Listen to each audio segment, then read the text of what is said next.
สวัสดีค่ะพ่อแม่พี่น้องสวัสดีFCทุกท่านเนาะค่ะเพราะว่าจะเป็น FC เก่า FC ใหม่เนาะที่เขามาติดตามรับชมรับฟังทางช่องของเจตาพารวยค่ะในทางช่อง YouTube คลิปนี้เจตาก็จะวางแนวทางของรัฐบาลไทยค่ะเป็นของรัฐบาลไทยวันที่1 พฤศจิกาค่ะที่จะถึงนี้เนาะเห็นอยู่นี่ก็จะเป็นประวัติของเจปากแดงเด้อค่ะเจ๊ปากแดง696เนาะค่ะบนรัฐบาลไทย61ค่ะล่างประวัติของเพิ่นรุดไปน้องพี่น้องของเจ๊ปากแดงเนาะ16ตุลาค่ะเพิ่นเข้าอยู่58เนาะ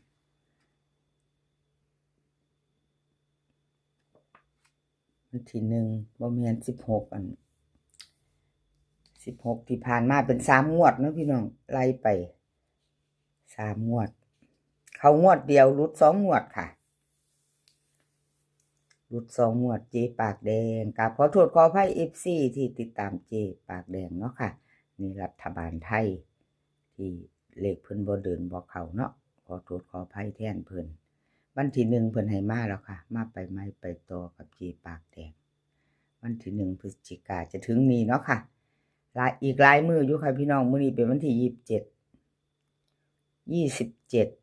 เจตาลงให้ก่อน 3-4 มื้อเนาะค่ะ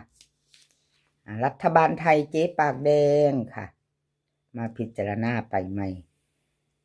เลขทุกตัวเอามาวางเพื่อเป็นแนวทางโปรดใช้วิจารณญาณในการรับชมเป็นอย่างสูงเนาะค่ะเป็นเพียงแนวทางเนาะ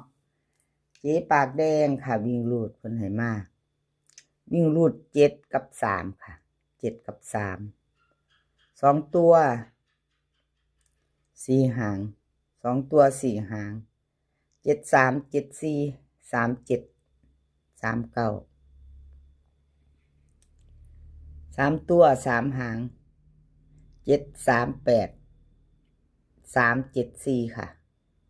วิ่งรูดเด่น7กับ3ค่ะเด่น7กับ3 7347ค่ะเพิ่นเน้น2หาง2ตัวเนาะหางเดียว374รัฐบาลไทยค่ะพี่น้องมีเวลาก็หยิบจับลอตเตอรี่ไว้เอาไว้แคปหน้าจอไว้พิจารณาเนาะค่ะพิจารณาเอายังหลายมือไปซ่อมๆเบิ่งลอตเตอรี่กันไว้เนาะพี่น้องถ้าถือถือใจเนาะถ้าชอบถ้าเข้าตาเนาะค่ะแนวทางของเจ๊ปากแดงจับลอตเตอรี่กันไว้รุ่นนั่งหลายมือรัฐบาลไทยค่ะกราบขอบคุณเจ๊ปากแดงหลายๆเด้อค่ะที่ให้แนวทางมาว่างทางช่องของเจตาสำหรับแนวทางเพิ่นให้มาเนาะค่ะกราบขอบพระคุณเป็นอย่างสูงค่ะเจ๊ปากแดงแคปหน้าจอแล้วมาไปต่อค่ะไปต่อเป็นของใครรัฐบาลไทยล็อกเทียนทะเลล็อกเทียนค่ะล็อกเทียนก็รูดไปเนาะพี่น้อง696บนล่าง61ล็อกเทียนหลุดไปค่ะหลุดไปรัฐบาลไทยนี่ก็รูดเนาะพี่น้องเนาะรูดค่ะบ่เดินบ่เข้ากับขอโทษขออภัย FC แทนล็อกเทียนทะเลเนาะค่ะรัฐบาลไทยของเพิ่นบ่เดินบ่เข้ามาไปใหม่ไปต่อรุ่นใหม่เนาะค่ะ FC ล็อกเทียนทะเลชอบประจัดค่ะแคปหน้าจอไว้พิจารณาซ่อมเบิ่งลอตเตอรี่กันไว้เนาะค่ะถ้าชอบก็จัดขัดก็ผ่านไปเนาะค่ะล็อกเทียนทะเลค่ะรัฐบาลไทยวิ่งรูดเพิ่นให้มา7 กับ 1ค่ะ7 กับ 1 2ตัว4หางค่ะ76 75 1 13 12 3ตัวค่ะ3หาง713 175 112วิ่งรูดค่ะ7เด่น7ล็อกเทียนทะเลเด่น7เด้อค่ะลอง ลองหนึ่งสองตัวสองหางนี่เป็นเน้น75กับ12ค่ะสามตัวเน้นหางเดียว175ค่ะเอาแคปหน้าจอค่ะใครจะไปต่อกับล็อกเทียนทะเลกับขอบุญขอบคุณล็อกเทียนทะเลค่ะที่ให้แนวทางมาวางทางช่องเจตาเนาะครับขอบพระคุณเป็นอย่างสูงค่ะเลขทุกตัวก็เป็นเพียงแนวทางเนาะค่ะพี่น้องรับชมรับฟังเป็นเพียงแนวทางเนาะมีเขามีรุด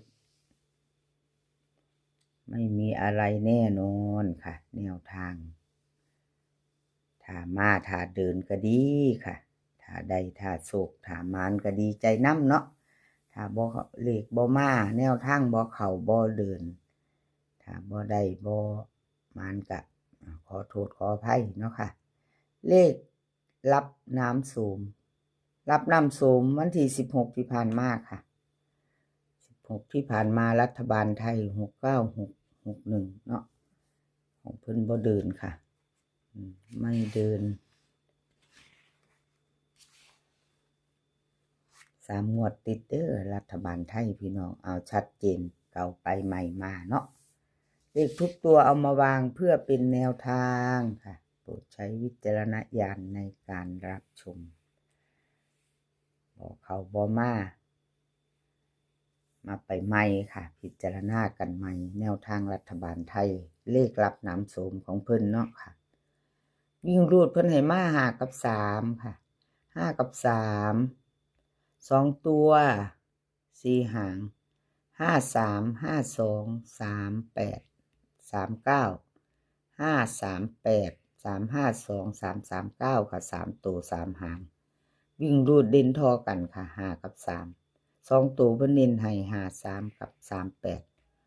38 3 ตัว1 หางค่ะเพิ่นเน้น538เอาแคปหน้าจอค่ะใครจะไปต่อกับ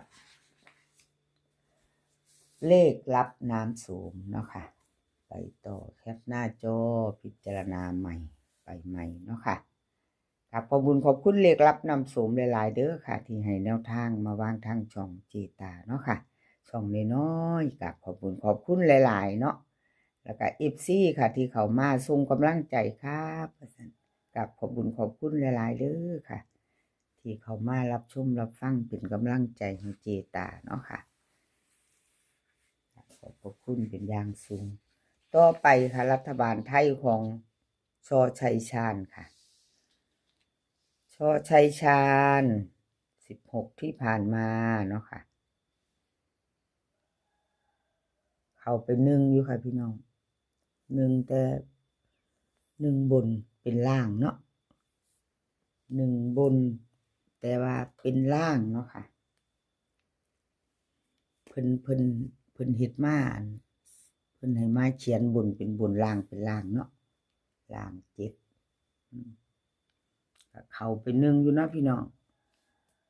เข้าตัวเดียวคือ1ชชัยชาญเนาะค่ะลงประวัติเพิ่นจักหน่อยนี่ก็เข้าไป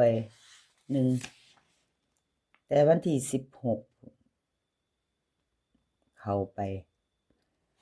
46 3 งวดเข้างวด1ค่ะล่าง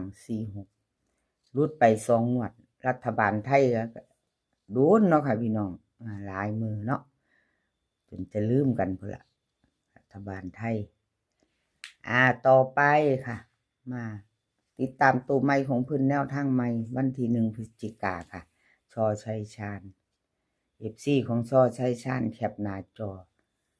เอาไปต่องวดเนาะพิจารณาหยิบจับลอตเตอรี่กันไว้ค่ะเป็นเพียงแนวทางกับขอบคุณชชัยชาญหลายๆเด้อค่ะที่ให้แนวทางมาวางทางช่องเนาะวิ่งรูดของชชัยชาญค่ะเพิ่นให้มา6 กับ 8 2 ตัว 4 หางค่ะ6 3 6 4 1 8 1 8 2ค่ะ3 ตัว3 หาง6 8 1 6 8 2 8 4 6ค่ะวิ่งรูดเพิ่นเด่น6 กับ 8 เท่ากันหางเดียวเด้อค่ะชชัยชาญให้มางวดนี้พี่น้องจับตามอง64ค่ะ64ตัวเดียวไปเบิ่งลอตเตอรี่ไว้เด้อพี่น้อง64ตัวเดียว3 ตัว 864ค่ะหางเดียวค่ะเพิ่นเน้นเพิ่นเจาะมาให้คลิปนี้ก็ขอให้พี่น้องโชคดีกับรัฐบาลไทยวันที่1เนาะค่ะบ่ายๆของวันที่1รัฐบาลไทยกับขอบคุญขอบคุณหลายๆที่เขามารับชมรับฟัง